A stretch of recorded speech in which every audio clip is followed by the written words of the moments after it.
20 des 230 km de la route Kalambambouji sont complètement asphaltés et 20 autres à l'étape de la monocouche sont en attente de l'asphaltage. Voilà la principale information donnée au ministre John Banzalunda par le directeur général de l'Agence congolaise des grands travaux, l'ingénieur Nico Nzaou, lors de l'accueil de la caravane des infrastructures ce mardi 23 juin. Les villages Matamba, Chamatengu, Chinyama, Chisenga, Kambundi et Kadiata sont désormais traversés par une route revêtue et le travail de revêtement devrait battre son plein en cette période de saison sèche, n'eût été le blocage à la douane de Matadi d'une importante quantité de bitume importé par Cisque SA depuis un peu plus de 6 mois malgré l'exonération dont bénéficie ce projet. La plaidoirie de Nico Nzaou auprès du ministre des ITP.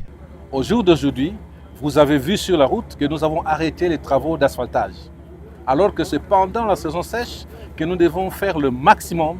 Eh bien, nous ne le faisons pas. Pourquoi? Parce que les bitumes sont bloqués au port de Matadi. Ils sont bloqués à cause du dédouanement alors que c'est un projet qui est exonéré.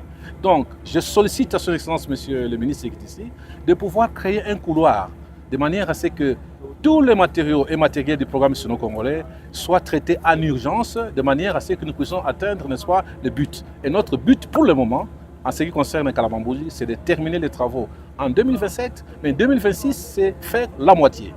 Pour rappel, c'est à fin 2027 que ce projet devrait être complètement achevé et livré.